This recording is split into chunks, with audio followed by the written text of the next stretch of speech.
My first job after I graduated from economics and computer science was actually working at one of the large national banks in Egypt as a credit card operator. After exactly 2 months, I start telling my colleagues, guys, do you know if we print the credit card and the PIN code, go down to the ATM machine, withdraw a lot of money, and then when we send the statements to the customers, we just manipulate the data, and even if they complain, we own the charge back and we can actually hide everything. We can really be very rich. My boss called me to his office and then he said to me, I'm actually not going to visit you when you go to prison. I said, what? I didn't do anything. I didn't steal anything. But then he said to me, you know, fraud happens in our organization every day. The next time it happens, you will be the one who is blamed for it and you will go to jail.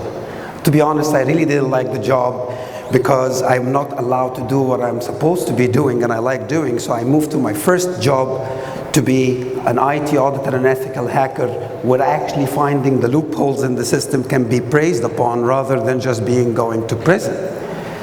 Going through my career, I didn't realize that what I found in that bank was actually the opportunity. I found weaknesses in the system of internal controls that allowed me to take money without anybody noticing. And actually, in the fraud triangle, when we're talking about there is an opportunity, which is, can I steal or can I do something wrong without being noticed? From my personal experience, once I found this opportunity, I was actually under immense pressure myself. Not because I needed the money for anything, but because if I stole the money, I'll be very rich and nobody would notice. So actually the pressure materialized in that case.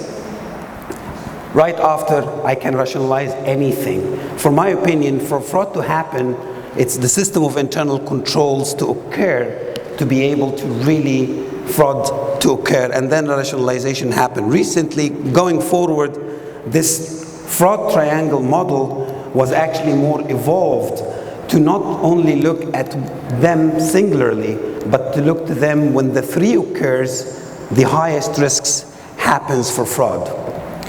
But we're not here to talk about fraud alone. We're talking also about the role of AI and computers in detecting fraud. My first encounters with computers was actually back in 1984. I'm not that old, but it's really more than 30 years now. And it was in the house of Dr. Amr Awadallah. Dr. Amr Awadallah actually now is a celebrity in the AI. He is the CTO of one of the largest AI companies that is listed in the US stock market. It's called Cloud-Air. Actually, its capital value is more than $4 billion. Back in his house at that time, I was not looking at a PC 386 or 486 or even Pentium. I was looking at a Commodore. At that time, he was actually showing me some cassettes that we put into the computer and we load a program that can actually turn into an amazing software and an amazing game that I really enjoyed that time. Also, he was the first one to introduce me to the mouse. And there was a lot of games at his house that we used to do, is just trying to get the mouse to point to the right place in the screen. Actually, I want you all to think deeply of when was your first time and encounters with the mouse. This thing that you currently do without thinking about it, and you can actually moving it to click things almost blindfolded, because it moves from your cognitive mind to your subconscious mind, and you can do it very easily. You've learned the mouse and how to use the mouse through a period of time, and now you only think of it as a very easy thing to do. This actually is very relevant to our topic today about the artificial intelligence and the whole learning. At his house also, we actually used to call a specific US number that has a recorded message that we recorded in our cassettes and then we loaded into a very interesting software. This actually was the internet before the internet. Of course, I was mind blown. I really wanted to buy a PC because I really wanted to do all of these cool things. But my first real lesson about computers was with my late father, Dr. Ahmed al-Safty, who once told me, "Hatem, do you know how stupid computers are?" I really thought the old guy went loco. I really think that he actually only told me this because I've been begging him to buy a PC, and it was very expensive at the time, and he just doesn't want to buy it for me. So he's just saying anything. But then lately I realized that he actually obtained his PhD from MIT, which only very few geniuses do. Also, I realized that he actually worked on mainframes back in the 60s, where actually big machines, he was using punch cards, and these punch cards he was using it just to make a hole in the paper in a specific area to write the code. He was actually a programmer back in the 60s before even PCs becomes anywhere. Also, later in his career, he actually developed his own softwares and his own data analytics tools to build a very complex economic models. These economic models are used by Saudi Arabia until now to develop their economic planning. So the guy must have had something in mind when he told me PCs are stupid. And I start to remember, what did he tell me? He told me that PCs are nothing apart from bunch of zeros and ones. And I really didn't get it. What do you mean, zeros and ones? He said to me, PCs or computers is just the power of there is electricity or there is no electricity. If there is electricity, then it's a 1. If there is no electricity, then it's a 0. I could never understood what he meant by that time. But more into my career, moving to learn more about computers and more to learn about AI, I actually realized he's absolutely right. It's only bunch of zeros and ones. And when these zeros and ones are multiplied billions and billions of times, it can do all of these cool things that we see in the computers. Yet, it was based on a very basic, simple concept. There is electricity or there is no electricity? So if there is anything I want you to get from today's session from me about the AI and its role in the fraud detection, how cool the tools can look like and how impressive its applications can be, and the crazy stuff that these things can do, it's actually built up on a very basic, simple concepts. Of course, we're going to talk about also the AI, not only the computers, but it's a simple concept. And if you understand this concept properly, and then multiply it billions of times, it can do all of these crazy things. Who developed the first computer? It was this guy. Yeah, that's the right person. He's called Alan Turing. I'm not sure if you've seen the movie recently of The Imitation Game. It was a really cool game. But this guy was assigned to break the Enigma code, one of the best encryption tools in the world developed by the Germans at that time. He broke the code and he doesn't understand German. He did not know how to speak Dutch. The interesting thing about this guy, in my opinion, is that he was not an engineer. He was not actually a computer scientist. He was a mathematician. He just understood math. He understood zeros, ones, complex patterns, and this is how he developed his first computer. And this is very interesting in the AI world. Again, if you want to simplify it, it's just math. Just simple math. Of course, not that simple, otherwise everybody would be doing it, but it is simple this. Something also very interesting about technology and the world we're living in, it's always somehow been driven by war, unfortunately, and blood. So he was given the whole amount of money to develop the first computer, which was that big. Oh, by the way, this computer actually is really, your mobiles now can do billions of this big machine. It's impressive how we moved through the last 50 years. But the whole investment was to break the Enigma code. The internet that we're living in was also a creation of war, because the US wanted to be able to launch some nuclear bombs using the White House, so they developed a network. When they developed the network, and it was not really used, then some universities took it to send their first email, and then the internet was created. So the many investments of what we see now are unfortunately driven by war. First thing about AI is the machine learning. How the machine learn, and what is the machine learning.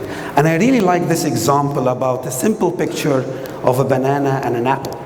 We get a baby, we make him taste the banana, and then he looks into the banana, 3 bananas, and then you tell him 1 day later, is this a banana or is this an apple? 99% he will get the banana correctly. Very intuitive, very smart. He got it very quickly because he has the taste, he has the shape, he has the senses of feelings. But then let's teach a machine what's a banana. We need to load millions of pictures. We need to load different colors of the bananas, different types, different ripes, different dimensions, and millions of pictures and couple of codes and numbers and everywhere, so the machine can recognize what a banana is. But then after both have learned, we have a problem to solve. We want someone to be able to look at 1 billion pictures. We don't know how many bananas in these pictures, to identify the number of bananas in these pictures. A human being will take his entire life and will produce accuracy of less than 70%. A machine, depending on the current processing power, maybe data flops, and Dr. Hisham was just talking about the data analytics previously and about how the data is coming. So there is now a lot of unstructured data in what we get from your Facebook interactions, your personality, your likes, your dislikes. There is unstructured into it. So the more data they can get, you will need to have more unsupervised learning. Semi-supervised is where actually you combine both. You load the historical data, you control it, and then you let the machine go wild and continue learning. So the machine learning and the deep learning is a very important aspect and key to the AI. And how we do this, you still need humans to write the codes, to do very interesting things. Okay, now I want to show you something that has been developed by Google. Here it is.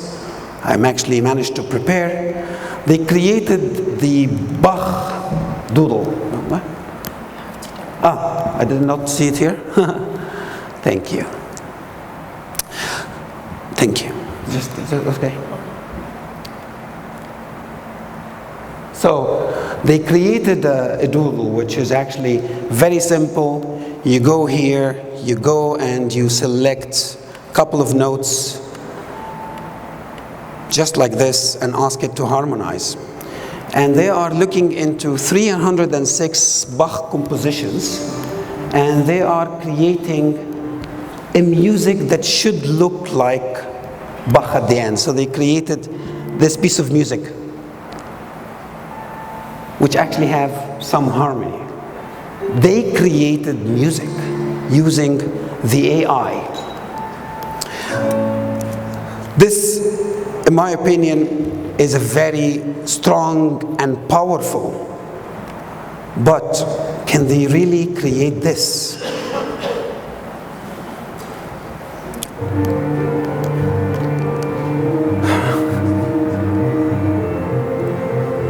I really love this piece of music. It's just amazing. But I'm actually showing it to you for a very important reason. I can keep it and actually stop the presentation completely. But I want to show you something here that's very interesting. My mom, by the way, was a professional pianist, and I always used to look at her when she was playing piano, and like her hands was like moving like this, like. And I was very young, and I was looking at her and like, there is no way I can learn this amazing things that she's doing. Actually, because I was looking at her this way, I didn't learn piano because I actually really loved it. But she told me one song that I really will never forget. She said that Bach is one of the most amazing composers and one of the hardest to play. His left hand in the piano always do something that is completely different than the piece of music. And yet it's really beautiful and it's really harmonic, and I really love him, and like I was impressed by that. Later into my life, I really wanted to learn piano, so I actually went into it and I learned this piece of music. But I realized something that is really interesting since I'm learning piano and AI. If you look here, guys, I just forget, this is the front hand, the right hand in the piano, like there are two hands in the piano, so right hand and left hand. So ignore this one. Look at the left hand, okay? Look at the patterns that is happening. Interestingly, a pyramid pattern. In music notes, there are, in any scale, there are only 7 notes. Simple, like any scale in the music in the world is just only 7 notes. In piano, there is something that is called the octave. When you actually press note number 1 and note number 8. An octave in Latin is actually 8. So it's actually an octave. So any scale is 7 notes, and the 8th note is exactly as the first note. Simple as that. Interestingly, if you look at the music as well, any chord that comes from any scale is simply 1, 3, 5. If you play a scale, 7 notes, and then you play the 1 and the 3 and the 5, in the same time you will create a harmony called a chord. What Bach did in this piece of music is that he took the scale that is actually here is G minor, but you don't really need to worry about that, and he decided, I'm gonna play 1, 5, 8, 5. 1, 5, 8, 5. Simple pattern, as basic as this. But then, when he moved from this bar to the second bar, he moved, like this is G, he moved to another note here. And what he did was really interesting. He decided, what is the next note that I will play that the 5th will be what I started with? Simple, like if you look at me guys, this is G where he started with. I'm gonna move backward 5 notes, because if I play this note, the 5th will be G. So G, F, E, D, C. He moved to C. What is the 5th in C? Because he played the same pattern, 1, 5, 8, 5. Very boring, very simple, very beautiful. It's just amazing. 1, 5, 8, 5. So he moved to C, and then C, the 5th note became G. He did the same thing again. After C, he wanted to move to another note. What is this note? Let's take C, B, A, G, F. F. Simple pattern. Simple numbers. When I explained actually this to my mother, she was impressed. She said, whoa, I didn't really know that. She gets into music from how she feels things and how she loves the harmony, but she didn't get into numbers. When I combine both together, I can promise you guys, if I go and write a program with a couple of hundred of lines using PHP or Python or any of these codes, just loaded with simple rules and patterns about music, I can make a doodle that is better than Google. I will tell him, instead of 1, 5, 8, 5, let's play and make it 1, 2, 3, 1, 2, 3. Just simples. And I'll keep playing with the patterns, keep playing with the numbers. Well, I'm actually going through this, because simply, it's all at the end of the day. Am I back here? Oops. What do I need to do to present it? Sorry. because I'm going to move back and forth again.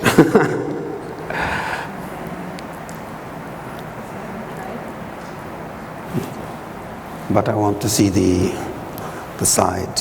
Yeah, press. Perfect, I think. Okay. Very good. So guys, like, we're talking about where AI is heading, and they can create music. Google, with 306 pieces of music, they managed to do that. And I actually can write a code that can do the same thing. I want to show you something here quickly. Can I press play somewhere? The volume is low.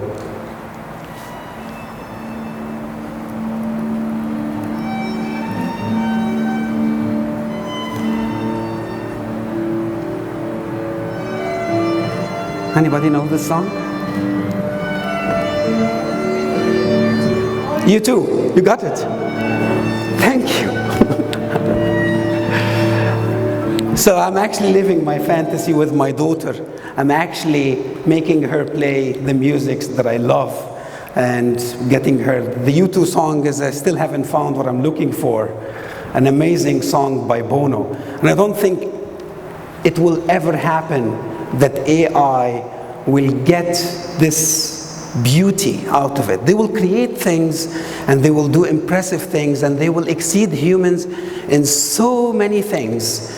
But some areas that will always have to be left to humans in terms of creativity and things like that. So why did I show this video actually? There is absolutely no reason apart from I'm extremely proud of my daughter that she's playing with me on these things. So let's keep going on.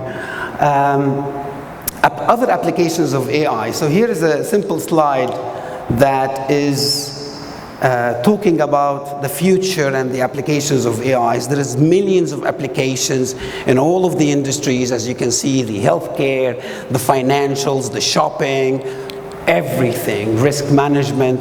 Applications of AI will go everywhere, including accounting and financials. No wonder that this slide that I got from the internet had fraud prediction as one of the key applications of AI and how it will work. There was a lot of ways of AI used to help and prevent fraud. Another applications of AI is the use of robotics.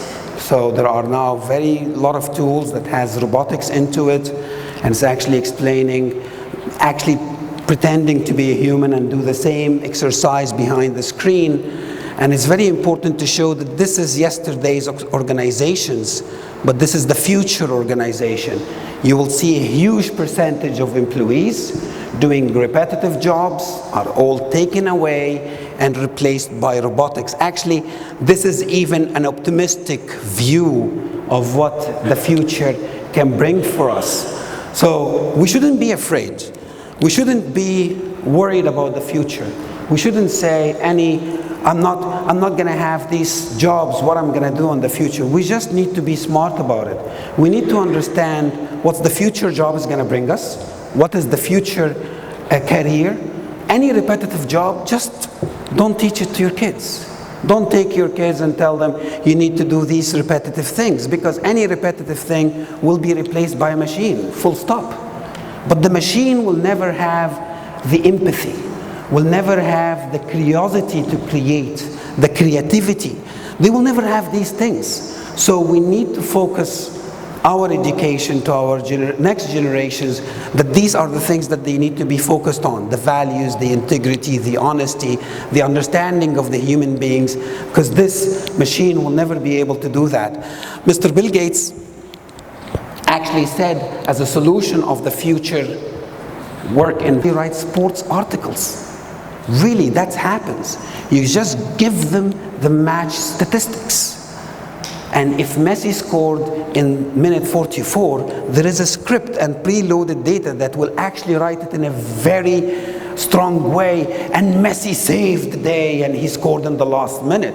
it's actually been written by a machine, because there is a repetition in the way we are writing this. And once we understand this pattern, once we understand what's happening, we can just program the machine to do it, and we'll do it much better and faster and accurate than us. But machines will not have empathy, curiosity, creativity, the values that people have. So this is my view of the future. Don't compete where we cannot win. Focus on the areas and the differentiators of us. Another power of AI, I'm not sure if you remember this picture when Mark Zuckerberg was at the Congress. Everybody is looking at him because they know the power of Facebook. And there is a lot of people when I talk to, they tell me, my mobile is spying on me. I was just talking yesterday with my friends about this thing, and then I open it the next day and I find it in the ads. And I'm sure a lot of you think the same way.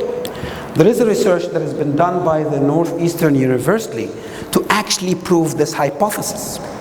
And after they've checked millions of, not millions, I don't know the numbers, let's not exaggerate. After they checked a lot of mobiles and a lot of users and a lot of activities, they proved that actually the mobiles does not spy on us, or at least the way we know it.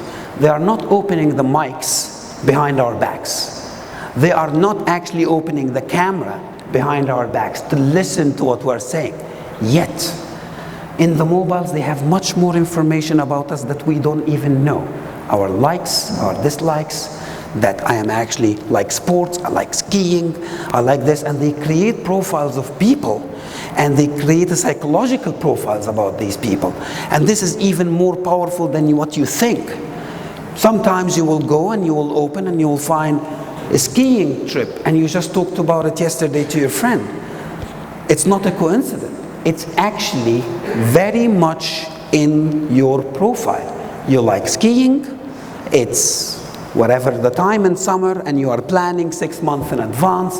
So this is the time where you're actually going to buy your skiing trip. They did not listen to you, but they know about you much more than you know about yourself. And this is why you believe that they are actually spying on you. But let's put all of this into practice. The math practice, the artificial, sorry? Oops, there's a wrong in the slides. Okay. Now, I want to challenge you all guys to prove these patterns and numbers. I want everybody now in the room, think of your home address, okay? And the first digit that comes in your home address, just remember it and put it in your brain. Simple as that. Okay? Everybody's clear? Now I want everybody who've selected 1 and 2 to raise your hands. Okay, not much. What about the people who selected 9 and 8? Okay, same number. Interesting. This is not what the output that I was looking for. Interestingly, I took a risk. Okay. I took a risk. The outcome that I was looking for is that generally was going to be more 1s and 2s than 8s and 9s. And this is not something that I come up with. It's actually, there is a pattern in a huge number of data that comes that sometimes we don't understand, that will actually makes the natural selection of the numbers more into 1s and 2s. Like you can see, like there is 30+% in 1, and you can see very few numbers in 8 and 9. Why is this happening? This is not something that I was actually like invented myself. But a guy called Frank Benford, actually he invented this Benford law, which is actually talking about the numbers, and the 1s and 2s will be much more than 8s and 9s. And he said there is a peculiar fact about numbers that individually are without relationship when considered in large groups. So I will take you guys as not a large group, okay? Follow some patterns. And this is extremely important fact in fraud detection. We create patterns in the data. We create patterns in the numbers. We put clusters together. And when some activities does not follow this pattern, we identify it as an issue, as an anomaly, as a potential for fraud. One of the things that we always say, your credit card has been suspended for so many times because you start traveling, right? And many of you have their credit cards been suspended. What's happening is, do you think that the bank is sitting behind you and actually thinking, oh, this is a suspicious transaction? It's absolutely not. What the bank is doing is they are using artificial intelligence model and data analytics models to see if there is a transaction that happens in Doha and the next day in the US, this is most probably suspicious, let's stop it. This is actually the old way of artificial intelligence, which is called a rule-based way. You go and the human will define the rules that it's actually particularly suspicious and stop it, because normally you will not be able to do these transactions in 2 days. But if you look at yourself now, actually I use the same credit card to buy my air ticket. So why the machine didn't know that? Why it suspended my transaction? And this is actually where the AI is improving and learning more, and they are creating profiles about people. So the people who are not travel will be faced with this rule. The people who are regularly traveling, they are not going to be faced with these rules. So now the machine is actually improving from a rule-based that was defined by humans to go and analyze the data and say, let's stop these type of suspicious transactions, to make the machine learn it itself by analyzing individual patterns. And this is how the learning is improving and actually going much faster and doing much more applications than we used to do now. Okay, another thing, another AI application and another very mathematical way of doing AI is neural networks. When I was in the UK doing my master's in Middlesex, I actually had my thesis using an artificial intelligence model to develop a market prediction model using neural networks, so I can actually predict the impact of weather and the weather forecast on the market changes of the telecom organizations. And the process was like, it seems very complex, seems very big, but if you break it down, it is very simple. What I've done was, I went to the Met office, got historical data of the weathers, like the temperature, the humidity, the rain, the ice, all of the data about weather for the last 5 years. I went to Yahoo Finance and I downloaded all of the output of the Telecom Financial Index, and I just put them together in a neural artificial intelligence model to learn the machine. There is a relationship between weather and the prices. And the beauty of it is, like, I use simple tool to learn the machine by loading millions of records, historical records of 5 years, to compare it to the output and create its own relationship, its own correlation between data. Dr. Hisham mentioned that humans can understand 3 dimensions of variables maximum. But if you actually extend these variables to hundreds and even millions of variables, it becomes understandable to the machine, but not understandable to you. So I input a lot of variables, load it for 5 years, and I made the machine create a model that predicted the market. So the neural networks, and I want to explain this simple thing. If anybody have here been exposed to the neural networks and how it's used in artificial intelligence, this is a human brain cell. Simple. It's very simple. We have a cell body, we have some inputs called dendrites, and we have axon, which is output. This is the human cell, and we have, by the way, 86 billion. Imagine for me for a second that this cell is a baby again, okay? And this baby has one output to do. I'm gonna put my hand, I'm not gonna put my hand. Again, back to what my father said. 1 or 0. Just one output, one simple equation. I'm going to put my hand, I'm not going to put my hand. And the inputs is what he is seeing from his environment. He is looking at a candle. The candle is giving him some heat, and he's looking at the depth and the structure of the candle. So here is the heat, the looks of the candle, the depth of the candle. This cell is programmed to put your hand. He puts his hand, he got burnt. Oops, this was not a good outcome. He really did not like this. So what he do is, he wants to learn that if I am in this position again, let's make the output 0 rather than 1. Don't put your hand. What will happen in the human brain is that we'll get here and we'll put some sodium, some potassium, some chemicals to change the output of the cell to make it 0 if the same input comes again. The same way the machine works in the neural network model here. Same thing. This is the cell, this is the variables that comes from the environment, and these are the variables of sodium and potassium that if you change these weights, you will change this output. What we wanted to do is we need to make sure that this output is going to be 0 rather than 1. And what we do is we take this simple equation and run simulations and run it millions and millions of times. And whenever it runs again, it updates these weights to reach the perfect weights that gives you the closest outcome to reality. This is how AI is working. It's math, it's simple equations like this, like these neural networks. If you just apply it millions of times, you will reach an outcome. And this is the human brain. And if you have 86 billion cells interact, which we used to actually load what's the process, now the AI tools can automatically figure out what is the process, can automatically learn from the information we are giving it.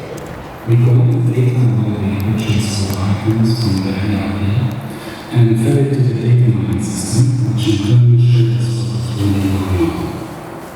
We see here the system has found that we have 1.12 million purchase orders, with value of more than $2 billion.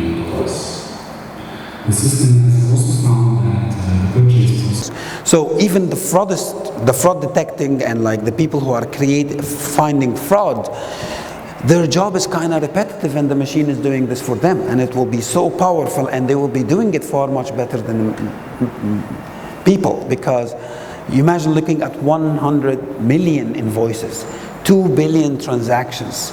It's just enormous data that the human brains cannot comprehend this. And this is where we need the tools. And we need the help of the AI. Again, not to be afraid. I want to show you this, because this is the normal previous process of fraud detection using simple data analytics. So, still need the humans to understand what are we trying to find out. What is the risks here? The risks here is that someone is doing suspicious transaction, doing fraud with the invoices, changing prices. You still need the humans to define what is the risks that we are trying to protect. The machines will pick up actually the mistakes by its own, but they will not understand what's the risks, what's the issues. You still need humans there. Then you identify the data. We needed to go to the company to identify, give me the loads of data, give me all of the variables of this 1 million pieces of invoices, and get me all of the data related to it. And actually in today's world, you cannot have done this exercise that we've done for this fortunate company if it's not a known software. If it's not ERP, SAP, then actually we would have actually wasted a lot of time collecting the data and collecting the relationships between the data so we can load it properly into our AI. Our AI now works with SAP, with Oracle in a much faster time, and there is no time consumed. But it actually can be very time consuming, the identification of the data. The cleansing of the data, where you actually you remove these anomalies, you remove these data issues. Sometimes when we load big data, the system of SAP have written it DDMMYY, while actually our system is reading it in a different way. So you still need to do a lot of data cleansing, change formats of data, and this also time consuming in the data analytics using of AI and fraud detection, the data cleansing part. The analysis, which used to be done completely alone by humans, now this is where we are using data analytic techniques, which is like systems like IDEA, ACL, all of these systems, which is now we are even more using more improved techniques and more improved tools like these AIs that we are using, and then the reporting part, which you report in these things. There isn't much difference between the AI fraud detection in a simple data analytics process and in an AI world. The area that really is evolving is the machine learning, the deep learning. It's actually now called a deep learning. They learn the data, they learn the details about it. And there is something called exploratory data analysis, where you still need humans to understand what is these relationships, what is these correlations, do we need to dig deeper here or identify this more or not. And this is additional step the AI is adding. And this is followed by feature engineering. Let's program the system this way, let's program it this way, so there is more engineering and activities. And then here is the part that is really, the AI is really evolving at the training, the machine learning. Let's learn, let's get it into learning. Let's learn from the previous errors and actually learn and identify new patterns in the future. In Mazars, we are actually working to develop, apart from the tools that I just showed you, our own patterns and our own artificial intelligence algorithms to predict fraud, particularly in what's happening in Qatar. I've been talking about data patterns, I've been talking about simple mathematics to develop the learning of the machine to detect fraud. But if you are using the tools coming from Europe or coming from the US, these tools are actually learning what the practices happening there. There is a business culture there in the US, there is activities, and really determined by the way they do business. If you bring it here to Qatar as is, not considering the culture, not considering the way we do business, it will actually pick up a lot of what we call false positive, which is like, here it is, number of frauds, but actually when you detect, you go deeper into them, you define that it's not a fraud at all. When we use this tool as part of the proof of concept and sampling and testing, we actually picked up a strange pattern. I'm not sure if many of you will pick it up here. We realized that there is a particular number of contracts for the same vendor at value of 49,000. And this is really happening more often here in Qatar, because there is very, what we call bureaucratic way of purchasing. And any specific contracts that is going above 50,000 will go to something called the small tender committee. So the users, in order to move things fast and to get things fast, they actually created multiple contracts with value of 49,000 just to bypass this control. Now our tool in Mazars is going to be able to adjust its learning and adjust its deep learning to particular culture in here. This is why I actually personally believe that the tool we're developing is going to be even better than the tools coming from the outside, because the deep learning and the machine learning that the tools coming from the outside was actually based on a historical data, loads of data that is coming from a practices and a culture that is different than ours. And we managed to pick up this. So this is actually the last thing I want to say, and I think I'm very good in timing. So thank you so much. If you have any questions.